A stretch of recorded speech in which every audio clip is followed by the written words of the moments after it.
Hi, excuse the hair and the outfit. I've just got out of the shower and I just wanted to do this quickly. Quick review for this book which I've just finished, and it is Adele Parks, Men I've Loved Before. I think that's a lovely cover. It's like a tealy turquoisey colour, and the back looks like that, and the spine looks like that. It's actually a hardback. I'm not as fond of hardback books. I find them a bit more awkward, but sometimes it has to be done. And the inside page is bright pink, which is really pretty. So this is a hardback, obviously, and it is 374 pages, and it looks like that and like that. That's the page about the author. That's Adele Parks. She's from not far from here. She grew up in the northeast, and she's lived all over. She's lived in London, Botswana, Italy. She lives in Guildford now. She comes back up here quite often, but unfortunately she hasn't done a book tour visit for this book up this way, which was a bit of a shame. But anyway, I actually met her about 3 years ago at the time when Husbands was just being released at an author day that our local library was running. There was her and there was Freya North and there was Patrick Gale and a few other people, I forget who now. But Adele Parks was absolutely lovely. She did a question and answer session, and she did a reading from Husbands, and she was just brilliant. I literally just wanted to keep reading all day. I could have sat and listened to her read the whole book that afternoon. And she was so lovely and so down to earth, and just really nice person. So yeah, so I always like to read her books. So the inside sleeve says, Neil and Nat seem to be perfectly matched. They hate Marmite and the opera.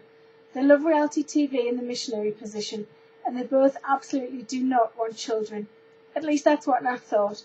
But now Neil seems to have softened towards the prospect of dirty nappies and sleepless nights, and he's practically begging her for a baby. Nat tries to ignore his change of heart and won't explain her reasons for hating the idea. She can't. Are they that compatible after all? As the cracks start to show, Nat wonders if Neil really is the man of her dreams, or is it possible that someone from her past could actually be the one?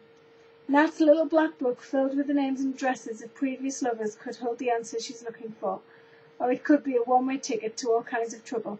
How do you know when you've met the one you're meant to be with? And is a match made in heaven a realistic dream for mere mortals? So, this book was, the RRP is $12.99, but I actually got it on play.com for $8.99, which was pretty good. It's really well written, as all of Adele's books are. They're, I guess the chicklet really, but there's always kind of more to them, sort of a,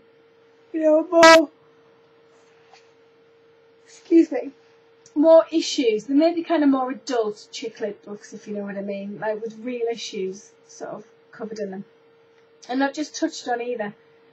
The whole idea of her going back to read to find ex-lovers was quite interesting, and the reason why she's so hell-bent she's not having kids, I never predicted the reason that it turns out to be. So there's some good twists, and it's not very predictable. And yeah, I would really recommend it. So comment below if you decide to read it. Excuse me, I'm sorry, I can't stop yawning. Roll on the summer holidays. We break up on Friday, and I cannot wait. I'm exhausted. The other thing, I'll just tell you quickly, the other thing I really loved about this book, and it's a bit quirky, but the chapter numbers are decorated with these really cool little wavy hearts. Look. I just thought that was really cute.